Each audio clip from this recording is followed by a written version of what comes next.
नमस्कार दोस्तों। इस वीडियो में अपन लोग कक्षा 11 की जो साहित्य की पुस्तक है अंतरा भाग 1, उसमें एक अंतिम पाठ है शायद धूमिल का। धूमिल जो हैं इनका पूरा नाम है सुदामा पांडे धूमिल। ये भी ध्यान में रखना, बहुत से विद्यार्थियों को तो धूमिल का पूरा नाम का भी पता नहीं है, तो यहाँ पर ध्यान दे लीजिएगा सुदामा पांडे धूमिल। परंतु ये काव्य के क्षेत्र में क्या है कि धूमिल के नाम से बहुत ही प्रसिद्ध हुए थे। इन्होंने अपना नामकरण वो धूमिल उपनाम के रूप में रखा था। तो देखिए धूमिल जो हैं, धूमिल की एक प्रसिद्ध कविता इसमें जोड़ी गई है, वो है घर में वापसी। तो सबसे पहले अपन को कवि का परिचय पढ़ना चाहिए। तो सबसे पहले अपन को ये ध्यान होना चाहिए, लेखक हो या कवि हो, उनका जन्म और मृत्यु खास तौर से ध्यान रखना है। धूमिल का जन्म हुआ था 1936 में और देहांत वो हुआ था 1975 में। ठीक है, तो देखिए अब अपन कवि का परिचय पढ़ते हैं। सुदामा पांडे धूमिल का जन्म है वो वाराणसी के पास खेवली नामक गांव में हुआ था 1936 ईस्वी में। हाई स्कूल पास करने के बाद में वो रोजी रोटी के लिए यानी रोजगार के लिए की फिक्र में पड़ गए थे और 1958 में उन्होंने आईटीआई वाराणसी से विद्युत विभाग में क्या किया था, एक डिप्लोमा किया था। विद्युत जो ट्रेड होती है ना, उसमें डिप्लोमा किया और वहीं पर एक अनुदेशक के पद पर उनकी नियुक्ति हो गई थी। इतने लोग नहीं पढ़ते थे इसलिए आराम से नौकरी मिल जाती, वरना तो आजकल आईटीआई के इंजीनियरिंग के भी बेचारे घूम रहे हैं। ऐसा में ब्रेन ट्यूमर से धूमिल की मृत्यु हो गई थी। ब्रेन ट्यूमर का मतलब जानते हो ना, ब्रेन हेमरेज मतलब दिमाग की नस फट गई थी। धूमिल ने अनेक काव्य संग्रह लिखे हैं। ठीक है, मतलब प्रसिद्ध इनकी जो रचनाएं हैं वो संसद से सड़क तक, कल सुनना मुझे, सुदामा पांडे का प्रजातंत्र है। इनकी कल सुनना मुझे काव्य रचना ना बहुत प्रसिद्ध है। तो संसद से सड़क तक 1972 में प्रकाशित हुई थी। कल सुनना मुझे 1977 में प्रकाशित हुई और कल सुनना मुझे के लिए इनको साहित्य अकादमी पुरस्कार वो भी मिला था, वो मिला था 1979 में मिला था। और सुदामा पांडे का प्रजातंत्र यानी इन्होंने बहुत बड़ी बड़ी कविताएं लिखी, जैसे इन्होंने बहुत लंबी लंबी कविता में मोचीराम है, 20 साल बाद है, रोटी और संसद है, लोहे का स्वाद है, ये बहुत प्रसिद्ध है। एक तो मोचीराम बहुत प्रसिद्ध है इनकी कविता, ठीक है, ध्यान रखना। और एक रोटी और संसद है। मरणोपरांत साहित्य अकादमी पुरस्कार मिला, मतलब 1979 में कल सुनना मुझे के लिए मिला था, तो 1975 में इनका देहांत हो गया था, इसलिए मरणोपरांत ही साहित्य अकादमी पुरस्कार मिला। धूमिल के काव्य संस्कारों के भीतर एक खास प्रकार की गवईपन है, यानी गांव का भाषाओं का रुख देखने को मिलता है। एक बधेसपन जो उनके व्यंग्य को धारदार और कविता को असरदार बनाता है। एक बधेस प्रकार का इन्होंने अपने काव्य में व्यंग्य रखा है।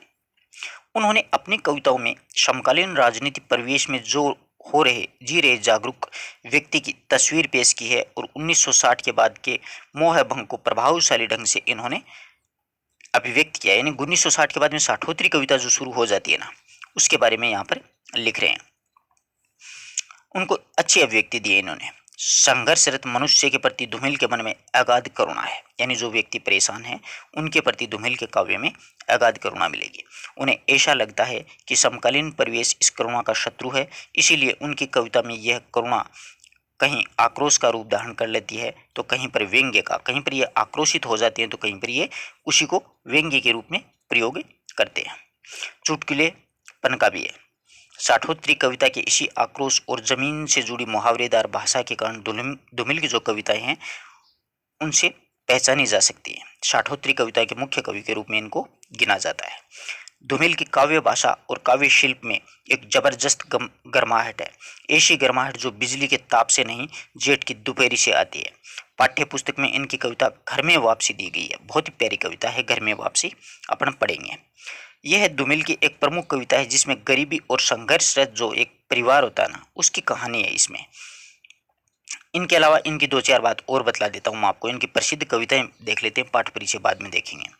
प्रसिद्ध कविताएं मोचीराम, 20 साल बाद, पटकथा, रोटी और संसद, लोहे का स्वाद, बहुत प्रसिद्ध कविताएं हैं इनकी। मोचीराम, रोटी और संसद है, बहुत प्रसिद्ध कविताएं, दोनों ही लंबी कविताएं। इसके अलावा इन्होंने इनकी कुछ पंक्तियां हैं वो भी बतला देता हूँ। ये देखा, ये जो पंक्ति है ना, ये है रोटी और संसद से। एक आदमी रोटी बेलता है, दूसरा रोटी खाता है। तीसरा आदमी भी है जो नए रोटी बेलता है, नए रोटी खाता है, वह सिर्फ रोटी से खेलता है। मैं पूछता हूँ वह तीसरा आदमी कौन है? मेरे देश की संसद मौन है। ये है रोटी और संसद, जो इनकी प्रसिद्ध कविता है, उससे लिखी पंक्तियां हैं, जो कि अक्सर नेट जेआरएफ वगैरह या व्याख्याता भर्ती में पूछ ली जाएंगी। बाई चांस नेट जेआरएफ में तो बहुत बार ये पंक्ति पूछी गई है, हजारों बार। ठीक है। इसके अलावा इनकी एक और पंक्ति है, वो मोचीराम से है।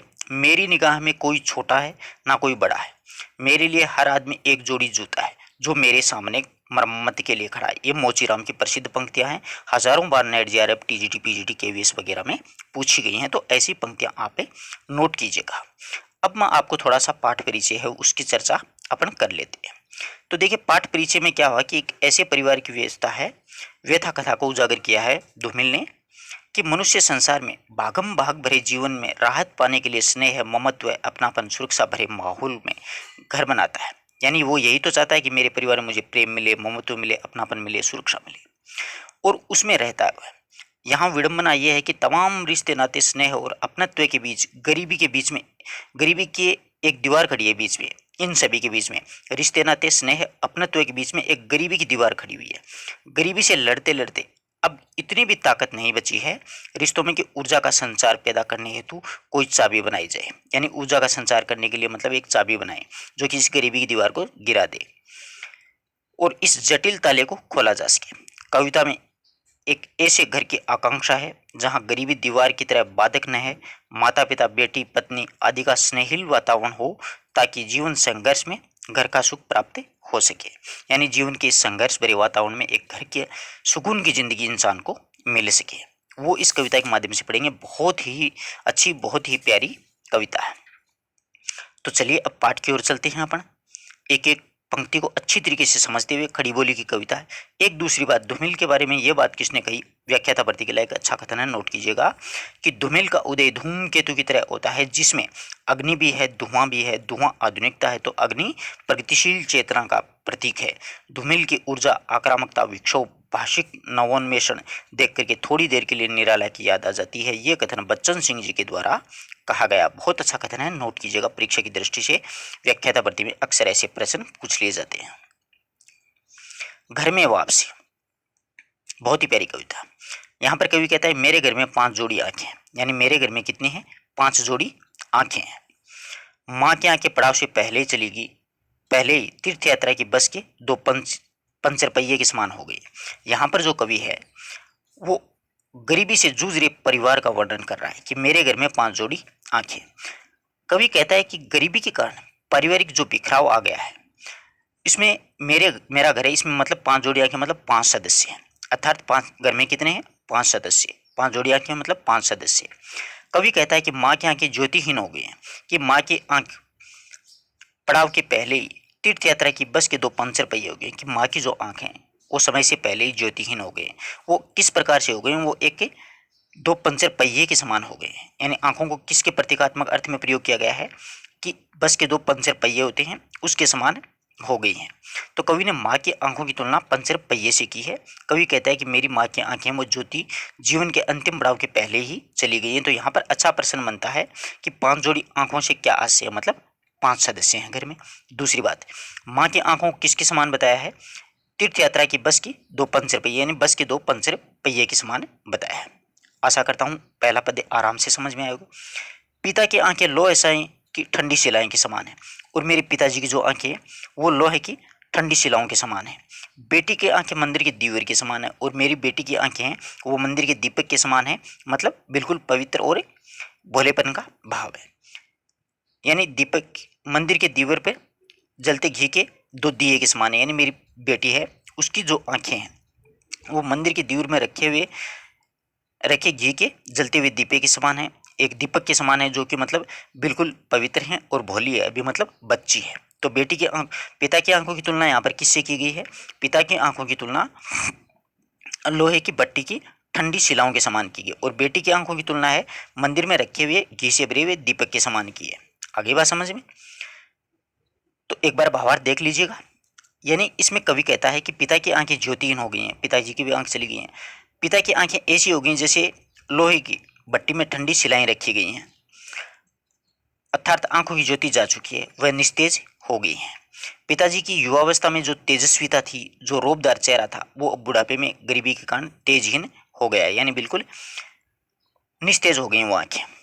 कवि कहता है कि बेटी की जो आंखें वो मंदिर में रखे हुए एक दीपक, घी से भरे हुए दीपक के समान है, जो भी चमक रही हैं, जिसमें बिल्कुल पवित्रता और भोलेपन का भाव है। कवि आगे कहता है कि मेरी पत्नी की आंखें आंखें नहीं, मेरे लिए दो हाथ हैं जो मुझे थामे हुए हैं।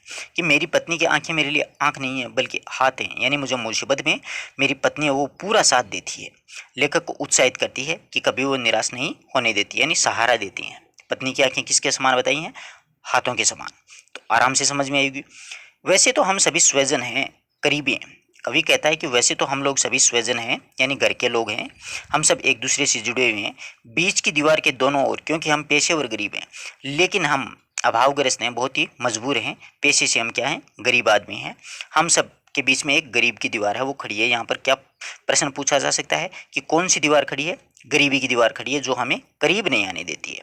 रिश्ते हैं लेकिन खुलते नहीं हैं। आगे कवि कहता है कि रिश्ते तो हैं हमारे बीच में, आपस में हम रिश्ते में तो कुछ ना कुछ लगते हैं एक दूसरे के, लेकिन हमारे बीच में गरीबी की दीवार खड़ी है। हम पेशेवर क्या हैं? एक तरह से गरीब हैं, और हम खून में इतना भी लोहा नहीं पाते हैं। आगे कवि कहता है गरीबी के कारण हमारा परिवार है वो बिखराव की कगार पर आ गया है, और सुख दुख में एक दूसरे को कह नहीं सकते हैं, कुछ भी कह नहीं पाते, और हमारे खून में इतना लोहा भी नहीं है।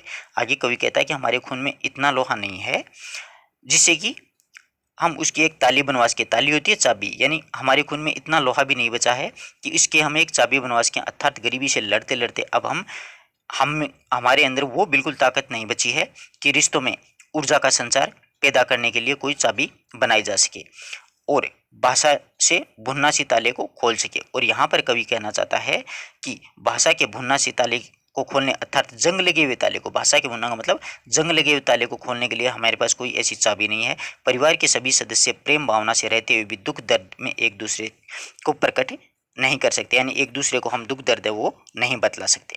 तो आशा करता हूँ छोटी सी कविता आराम से समझ में आई होगी। एक बार फिर से देख लीजिएगा, कोई घबराने की आवश्यकता नहीं है, कहीं पर अपन को जाना नहीं है, बिल्कुल आराम से एक एक शब्द को, एक एक पंक्ति को समझते हुए पढ़ेंगे। तो हम वैसे स्वजन हैं, करीब हैं। यहाँ पर कवि कहता है हम बिल्कुल घर के लोग हैं। स्वजन का मतलब परिवार के सदस्य हैं, बिल्कुल करीबी हैं।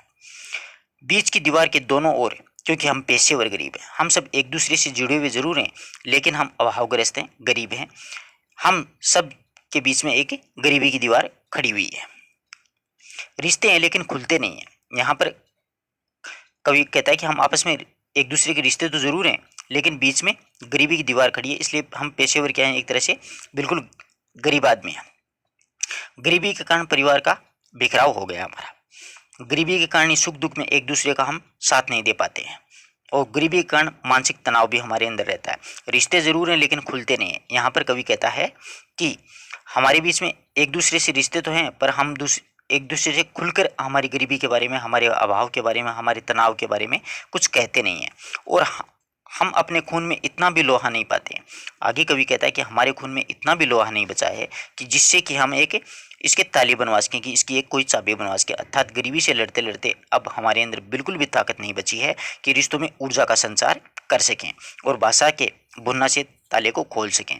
और आगे कवि कहता है कि हम बोल करके एक दूसरे को अपनी गरीबी के बारे में, अपने परेशानी के बारे में, अपने तनाव के बारे में कुछ नहीं बना सकते हैं। जैसे स्थिति ये हो गई है, जैसे भुन्ना सा ताला, जैसे जंग लगा हुआ कोई ताला होता है और उसमें चाबी लगाने से वो खुल जाता है, ऐसा हमारे बीच में कुछ भी नहीं है। अर्थात परिवार के सभी सदस्य प्रेम भाव से रहते हुए भी दुख दर्द में एक दूसरे के सामने अपने हम कभी भी प्रकट नहीं होने देते हैं। रिश्तों को सोचते हुए आपस में प्यार से बोलते हैं, यानी रिश्तों के बारे में सोचते हुए हम आपस में एक दूसरे से प्यार से बोलते हैं। तो कवि कहता है कि जहाँ पर गरीबी रिश्तों में बाधक ना हो, सभी सदस्य स्नेहपूर्ण संबंध से यहाँ पर रहें। ये कवि कह सकते हैं कि ये मेरे पिता हैं, कि हम ये हैं कि प्यार से बोल सकते हैं, कहते हैं कि ये मेरे पिताजी हैं, ये मेरी प्यारी माँ है, ये मेरी बेटी है। पत्नी को थोड़ा अलग करके तू हम सफर है, हम थोड़ा जोखिम उठाते हैं। आगे कवि कहता है कि हम अपने जो रिश्ते हैं उनमें स्नेहपूर्ण संबंध है, लेकिन ऐसे कह सकते हैं कि ये मेरे पिताजी हैं, ये मेरी माँ है, ये मेरी बेटी है।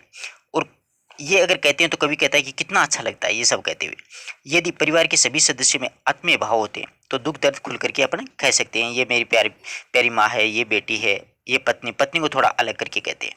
पत्नी को अलग इसलिए कहते हैं कि पत्नी जो है कि तू मेरी हमसफर है। कवि कहता है कि पत्नी पूरे घर बार को, परिवार को बांधे हुए रखती है।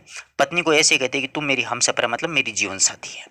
जोखिम उठाते, हम थोड़ा सा क्या करते हैं, जोखिम उठाते, दीवार पर हाथ रखते और कहते कि ये हमारा घर है। हम थोड़ा सा जोखिम उठाते रहिए, दीवार पर हाथ रखते हुए कहते कि ये हमारा घर है।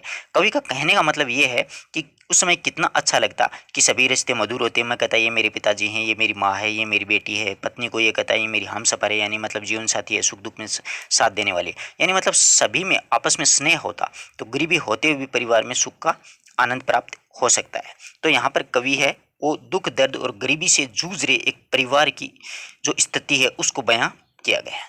तो घर में वापसी जो कविता है उसमें गरीबी से जूझ रहे परिवार की एक कहानी समझ लीजिए, या संवेदना या भावना समझ लीजिए, और पारिवारिक प्रतीकों के माध्यम से कवि है वो गरीबी का सजीव बिंब प्रस्तुत यहाँ पर किया है। और यहाँ पर परिवार में 5 सदस्यों की बात कही गई है। 2 पंचर पहियों की अगर बात है तो माँ की ज्योति इन आंखों के लिए आया है। लोहा स्याही की ठंडी शिलाओं की बात करें तो पिताजी की आंखों के लिए आया है। मंदिर के दीपक की बात करी जाएगी तो बेटी की आंखों के लिए आया है। और पत्नी की जो आंखें हैं वो आंखें नहीं बल्कि वो हाथ हैं, यानी दुख दर्द में साथ दे सकती हैं। भाषा को बुनना ताले, मतलब एक एक इस प्रकार की स्थिति हो गई है परिवार की कि जंग लगा हुआ जो ताला होता है जो नहीं खुलता, वही स्थिति हमारी गरीबी के कारण हो गई है कि हमारे दुख दर्द होते हुए हम एक दूसरे को कभी सामने प्रकट नहीं कर सकते हैं। जोखिम उठाते हैं, यानी किसी प्रकार का जोखिम नहीं उठाना, मतलब एक मुहावरा होता है ना, जिसे खतरनाक काम करना। तो आशा करता हूँ दोनों छोटी छोटी कविताएं आपको आराम से समझ में आई होंगी। अगर किसी विद्यार्थी किसी प्रकार का कोई डाउट है तो आप लोग पूछ सकते हो। अपने मित्रों तक जरूर शेयर करना दोस्तों। धन्यवाद।